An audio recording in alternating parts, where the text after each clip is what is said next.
آج کے اس ویڈیو میں ہم آپ کو بتانے والے ہیں کہ صلاۃ التسبیح کی نماز کیسے پڑھی جاتی ہے یا صلاۃ التسبیح کی نماز کیسے پڑھیں۔ صلاۃ التسبیح نماز پڑھنے کا مکمل طریقہ آپ کو بتائیں گے اور آسان سا طریقہ بتائیں گے جس سے کوئی بھی صلاۃ التسبیح کی نماز پڑھ سکتا ہے۔ تو سب سے پہلے اگر آپ ہمارے چینل پر نئے ہیں تو چینل کو سبسکرائب کر لیں اور ویڈیو کو لائک کر دیں۔ تو اب ہم آپ کو سب سے پہلے بتائیں گے کہ صلاۃ التسبیح کی فضیلت حدیثوں کے مطابق آپ کو بتائیں گے کہ ایک حدیث ہے ابو داؤد شریف کی، اور یہی حدیث ترمذی شریف میں بھی ہے اور یہی حدیث ابن ماجہ میں بھی ہے۔ تو حضرت عبداللہ بن عباس رضی اللہ تعالیٰ عنہ سے روایت ہے کہ نبی صلی اللہ علیہ وسلم نے اپنے چچا حضرت عباس رضی اللہ تعالیٰ عنہ سے فرمایا، اے عباس، کیا میں تمہیں ایسی نماز نہ سکھاؤں کہ اللہ تمہارے پہلے اور بعد کے اور پرانے نئے، جان بوجھ کر اور انجانے، چھوٹے اور بڑے، کھلے اور چھپے ہوئے تمام گناہ معاف کر دے۔ پھر آپ صلی اللہ علیہ وسلم نے انہیں صلاۃ التسبیح کی نماز سکھائی۔ تو یعنی صلاۃ التسبیح کی جو نماز ہے وہ اگلے پچھلے گناہ اور بھول سے کر دیے ہوں یا جان بوجھ کر کے کر دیے ہوں یا چھپے میں ہو گئے ہوں یا کھلے میں ہو گئے ہوں، کوئی سے بھی گناہ ہوں، اللہ تبارک و تعالیٰ اس نماز کی برکت سے اس کے سارے گناہ معاف فرما دیتا ہے، لیکن بندہ دوبارہ گناہ نہ کرے۔ تو چلیے آج ہم اس ویڈیو میں سیکھتے ہیں کہ صلاۃ التسبیح کی نماز کیسے پڑھی جائے۔ تو صلاۃ التسبیح کی نماز 4 رکعت پڑھی جاتی ہے، 4 رکعت کی نیت باندھی جاتی ہے، جیسے عام نماز باندھتے ہیں، نفل کی نماز نیت کرتے ہیں نفل نمازوں کی، ویسے ہی اس کی بھی نیت کرنا ہے۔ اور نیت کرنے کے بعد جیسے سب میں ثنا پڑھا جاتا ہے سبحانک اللہم و بحمدک، ویسے ہی اس میں بھی آپ ثنا پڑھیں گے۔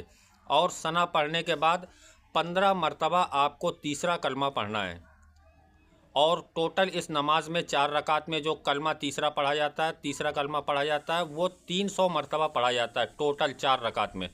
تو سب سے پہلے آپ نے ثنا پڑھا، ثنا پڑھنے کے بعد میں 15 مرتبہ آپ کو تیسرا کلمہ پڑھنا ہے، اور پورا پڑھیں گے تو زیادہ بہتر ہے۔ سبحان اللہ والحمد للہ ولا الہ الا اللہ واللہ اکبر ولا حول ولا قوت الا باللہ العلی العظیم۔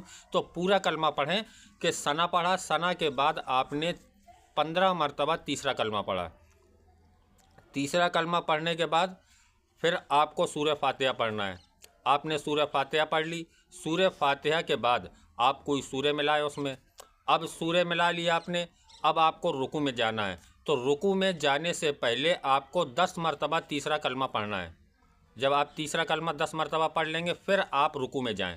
جب آپ رکوع میں چلے جائیں گے تو رکوع کی تسبیح پڑھیں، سبحان ربی العظیم، سبحان ربی العظیم، سبحان ربی العظیم۔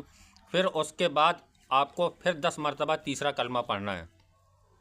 10 مرتبہ تیسرا کلمہ رکوع میں پڑھیں، اور رکوع سے جب کھڑے ہوں تو پھر 10 مرتبہ تیسرا کلمہ پڑھیں، اور پھر اس کے بعد آپ کو سجدے میں چلے جانا ہے۔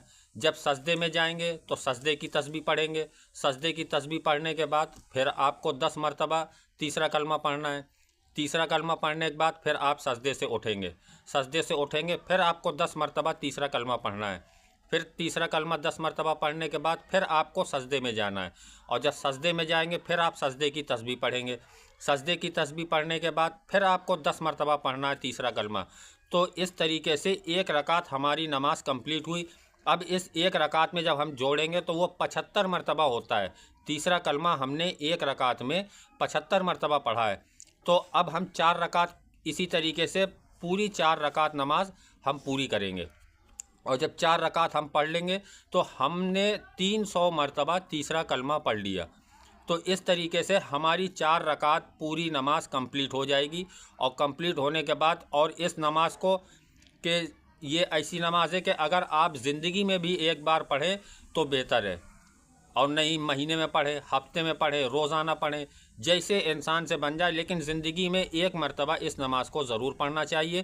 یہ تھا نماز کا آسان سا طریقہ۔ اگر آپ کو ہمارا طریقہ سمجھ میں نہیں آیا تو آپ ہم کو کمنٹ کر کے ہم سے پوچھ سکتے ہیں۔ اگر ویڈیو اچھا لگا ہو تو ہمارے ویڈیو کو لائک کر دیں۔